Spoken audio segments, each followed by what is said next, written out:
बातमी यानंतर नाशिक साहित्य संमेलनाबद्दलची। नाशिक साहित्य संमेलनात गैरवृत्तीचे लोक घुसलेत असा आरोप साहित्य महामंडळाचे अध्यक्ष कौतिकराव ठाले पाटील यांनी केला। ठाले पाटील यांनी त्यांच्या अक्षर यात्रा पुस्तकातून लोकहितवादी मंडळ आणि नाशिक साहित्य संमेलनाच्या निमंत्रकांवर टीका केली। सुधारणा होईल ना होईल, मात्र भूमिका मांडणं हे माझं काम आहे असंही ठाले पाटील म्हणाले। इतकंच नव्हे तर साहित्य संमेलनाचा उद्देश स्वतःच्या फायद्यासाठी करणं चुकीचं आहे आणि अशांना साहित्य मंडळाने रोखलं पाहिजे असं देखील त्यांनी म्हटलं। त्याचबरोबर साहित्य संमेलनामध्ये अपप्रवृत्ती घुसल्याने संमेलनाकडे धंदा म्हणून लोक पाहत आहेत अशी टीकाही त्यांनी केलेली आहे।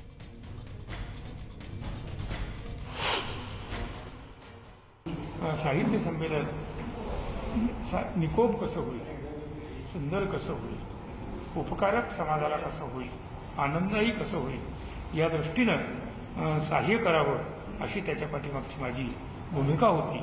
आणि ज्या प्रवृत्ती ज्यांचा साहित्य संमेलनाला ज्या उपकारक नाहीत त्या दूर व्हाव्यात या हेतूनं हे लेखन उदाहरणांसहित मी मर्यादित स्वरूपातली जी काही उदाहरणं आहेत ती घेऊन मी या लेखामध्ये मांडलेली आहे। या अपप्रवृत्ती जोपर्यंत पचण्यासारख्या असतात, पचनी पडण्यासारख्या असतात तोपर्यंत त्यांच्याकडे लक्ष नाही दिलं तरी चालतं। पण या अपप्रवृत्तींमुळं किंवा या अपप्रवृत्ती साहित्य संमेलन आणि साहित्य महामंडळ यांचा वापर स्वतःच्या हितासाठी जर करत असतील तर साहित्य महामंडळानं त्याची वेळीच दखल घेतली पाहिजे आणि ते थांबवलं पाहिजे, रोखलं पाहिजे, त्याचा विचार केला पाहिजे। जगन्मान्य नेता अशा स्वरूपाचं विशेषण लावून त्यांचं नाव मध्ये आल्यामुळं मला मनस्ताप झाला। पवारांना आणि त्यांच्या अनुयायांना काय वाटलं मला माहीत नाही त्या बातम्या वाचून, असं मी त्याच्यात म्हटलेलं आहे। आणि म्हणून पवार साहेबांवर अजिबात टीका मी केलेली नाही, कोणत्याही पुराव्यावर मी अजिबात टीका केलेली नाही।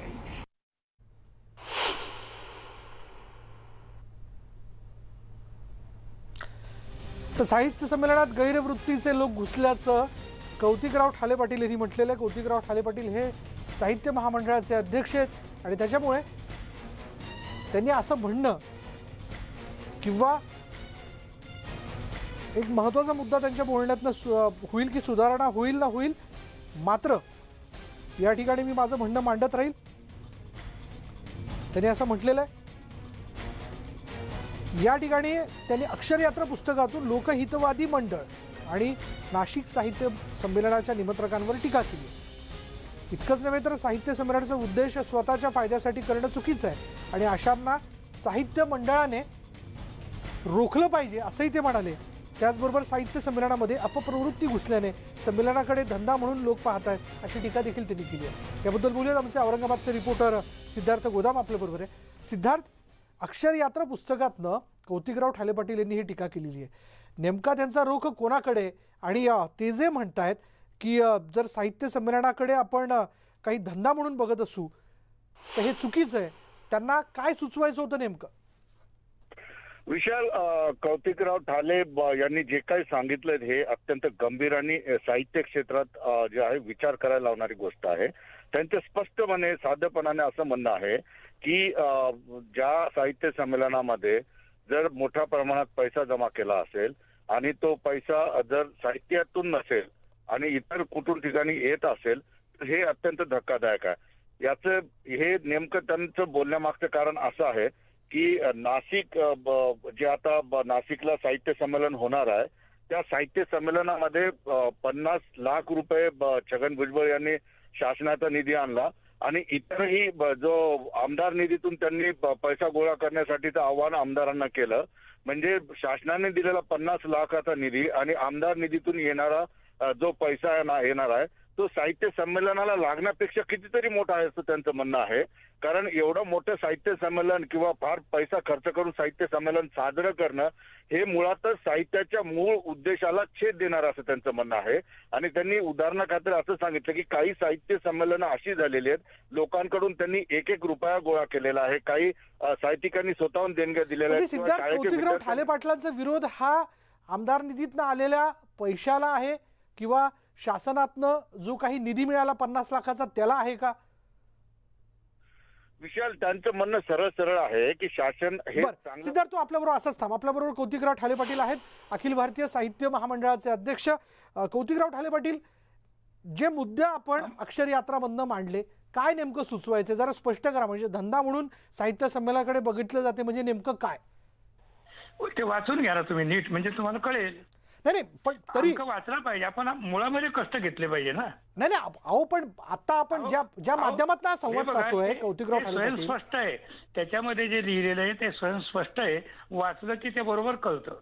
हो, पण वाचायचं नाही आणि नुसतंच विचारायचं याला काही अर्थ नाही. अहो पण आमच्या माध्यमातनं तुम्ही त्यातले जे महत्वाचे मुद्दे मांडलेले ते आम्ही मांडतोच आहे.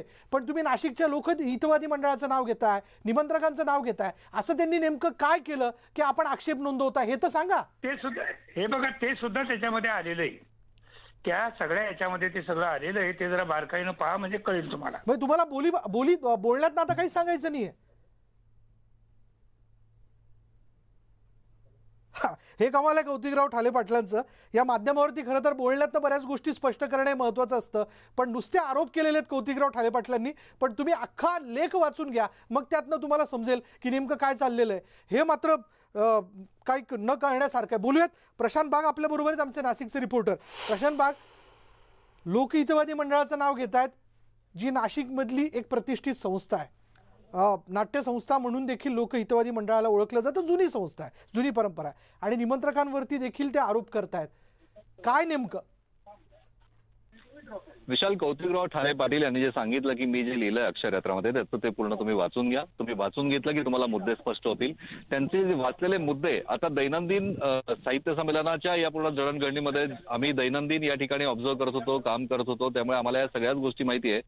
लोकहितवादी मंडळाचे अध्यक्ष जयप्रकाश जातेगावकर यांच्यावर त्यांनी थेट आरोप केलेला आहे. स्वागताध्यक्ष छगन भुजबळ यांना संपर्क करायचा सुद्धा त्यांनी प्रयत्न केला, तर तो प्रयत्न सुद्धा जातेगावकर यांनी होऊ दिला नाही, असाही त्यांनी आरोप केलेला आहे. कसं आहे की ह्या साहित्य समाजाच्या निमित्तानं जी रक्कम आपल्याकडे येते आहे, सुरुवातीला असलेलं बजेट 1.5 कोटी, नंतर 2 कोटी, 3.5 कोटी, 4 कोटी, हे आकडे कोटीच्या कोटी उड्डाणे जसे वाढत चालले आणि वेगवेगळ्या प्रकारची रक्कम यायला सुरुवात झाली, त्यानंतर मात्र की अंदाजपत्रकामध्ये जे बदल लोकहितवादी मंडळ, जी आयोजन समिती यांच्याकडनं केले गेले सातत्यानं, आणि त्याच्यामध्ये प्रमुख मोठा सहभाग हा जयप्रकाश जातेगावकर यांचा होता, असा गंभीर आक्षेप त्यांनी घेतलेला आहे.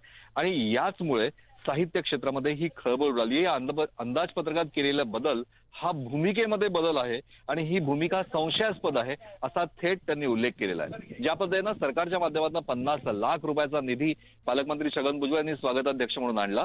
एकीकडे सरकारकडनं आलेले 50 लाख, आणखी दुसरीकडे नाशिक जिल्ह्यातल्या 15 आमदार म्हणजे लोकप्रतिनिधींकडनं 1.5 कोटी रुपये, म्हणजे 1.5 कोटी रुपये प्रस्तावित त्यांच्याकडे प्रत्येकी 10 लाख येणार होते, पण जिल्हाधिकाऱ्यांनी 5 लाख मंजूर केले, म्हणजे तरीही 75 लाख आला. म्हणजे सरकारच्या माध्यमातून जिथे 50 लाख येत आहे तिथे 1.25 कोटी रुपयाचा निधी जर का तुम्ही येत असेल तर हे सरकारी संमेलन आहे का, हाही प्रश्न त्यांनी उपस्थित केला. आमदारांकडनं पैसे घेण्याची गरजच काय? कौतिकराव ठाले पाटलांनी 25 लाख रुपये निधी हा 500 सभासदांच्या माध्यमातून उभा राहू शकतो, अशा प्रकारचा सुद्धा प्लॅन दिला होता. आणखीन गेल्या साहित्य संमेलनाचा इतिहास जर का आपण बघितला तर अशा प्रकारे स्वनिधी हा नियोजन समिती किंवा आयोजन समिती यांच्या माध्यमातून उभा राहिलेला आहे. हे आतापर्यंतचं असलेलं रेकॉर्ड हे कुठेही लपलेलं नाहीये. पण लोकहितवादी मंडळाच्या ज्यांनी हे नियोजन समिती आहे, म्हणजे ज्याच्यावर जातेगावकर प्रमुख निमंत्रक आहे, 35 पेक्षा जास्त सभासद त्यांनी केलेच नाही, होऊच दिले नाही, आणि असा गंभीर आक्षेप त्यांनी घेतला. आणि याचमुळे तो जो निधी जो 25 लाख रुपये उभा होऊ शकतो, म्हणजे नाशिक शहराची लोकसंख्या बघितली तर 19 लाख. प्रशांत, आपल्या बरोबर जयप्रकाश जातेगावकरच आहेत, अखिल भारतीय साहित्य संमेलनाचे नियोजित कार्यवाह. जयप्रकाश जातेगावकरजी, कौतिकराव ठाले पाटलांनी जे आरोप केलेले आहेत किंवा अक्षर यात्रामध्ये जे लिहिलंय त्यातले मुद्दे आपण वाचलेच असतील, काय म्हणणं आपल्या यावरती? नाही, हे बघा की त्याच्यात काहीतरी गैरसमज निर्माण झालेले आहे. आधीच्या 93 संमेलनापेक्षा नाशिकचं संमेलन हे वेगळं होतं आणि कोरोनाच्या सावटाखाली हे संमेलन आम्ही घेत होतो. पहिली गोष्ट अशी आहे की आधीच्या संमेलनाला 1 वर्षाचा तयारीला कालावधी मिळायचा. यावेळेला आधीचं संमेलन संपन्न व्हायचं, त्याच्या समारोपाला पुढची तारीख घोषित केली जायची किंवा यजमानपद दिलं जायचं. यंदा आम्हाला जानेवारी एंडला हे संमेलन मिळालं, फेब्रुवारी हा एकच महिना आम्हाला तयारीला मिळाला आणि मार्चच्या पहिल्या दुसऱ्या आठवड्यापासून पुन्हा कोरोनाची दुसरी लाटेत सुरू झालं आणि त्यामुळे एवढ्या कमी कालावधीत करणारं हे संमेलन 94-93 संमेलनात एकमेव होतं. आणि यामुळे काही त्रुटी राहिल्या असतील आणि त्यांचा काही त्या गैरसमज झाला असेल तो चर्चेतून आम्ही दूर करू. पण हा काही आमच्याकडनं त्या- येणाऱ्या निधी संदर्भातला किंवा त्याच्या खर्चाच्या संदर्भातला काही गैरसमज आहे का, किंवा जे काय असेल ते व्यवहाराचा काही गैरसमज आहे का? व्यवहाराचा कुठलाच गैरसमज नाही. अजून आम्ही कुठलाही शासकीय निधी लोकहितवादी मंडळांनी घेतलेला नाही. आतापर्यंत जो काही खर्च चालू आहे तो आम्ही जमवलेल्या निधीवरच आम्ही सगळा खर्च करतो आहोत. आणि आम्हाला जी स्टॉलची आणि प्रतिनिधीचे शुल्क मिळाले होते ते संमेलन पुढे गेल्यामुळे प्रत्येकाने ते परत मागितले आणि ते आम्ही सगळ्यांना परत करत आहोत. म्हणजे ती जमा रक्कम जी आम्हाला स्टॉलच्या रूपाने मिळाली होती किंवा प्रतिनिधीच्या रूपाने मिळाली होती ती आम्ही परत करत आहोत.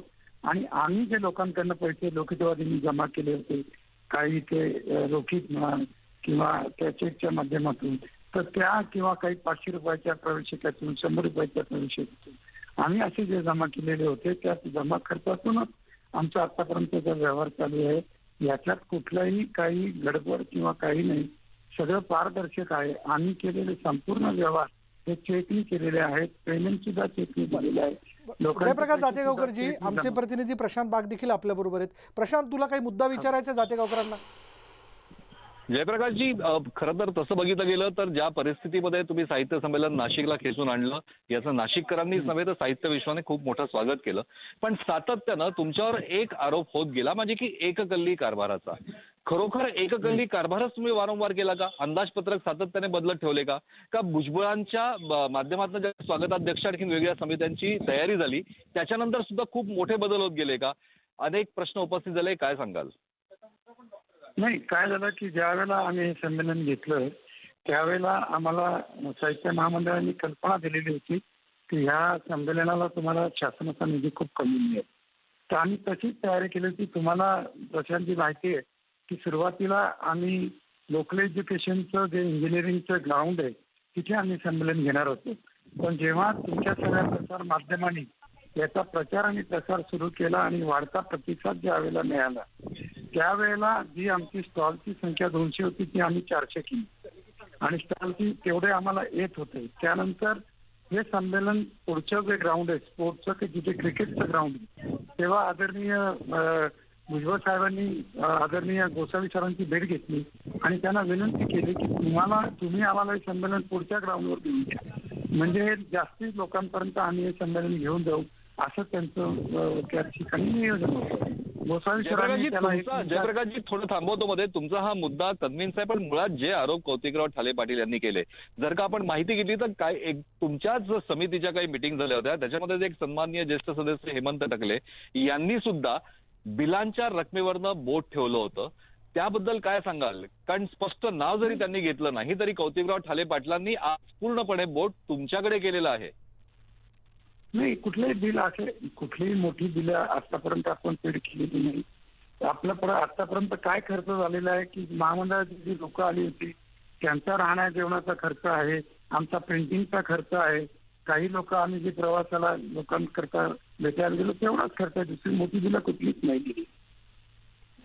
आपल्या दोघांचे धन्यवाद हा सगळा संवाद सगळ्या प्रेक्षकांसमोर मांडल्याबद्दल. कारण अर्थात जर या साहित्य संमेलनाला हे संमेलन होण्यापूर्वीच जर काही गैरसमज किंवा आरोप प्रत्यारोप झाले, अर्थात यापूर्वी आपण आरोप प्रत्यारोप अध्यक्षपदावरून होताना बघितलेले आहेत, पण ते होण्यापूर्वीच मग त्यासाठी येणारा निधी असेल, त्याचं आयोजन असेल, यावरनं जर ते आरोप प्रत्यारोप होत गेले तर मग यात साहित्याचं मंथन होण्याच्या ऐवजी ते वेगळ्याच दिशेने जात आहे असं म्हणावं लागेल. तसं होता कामा नये.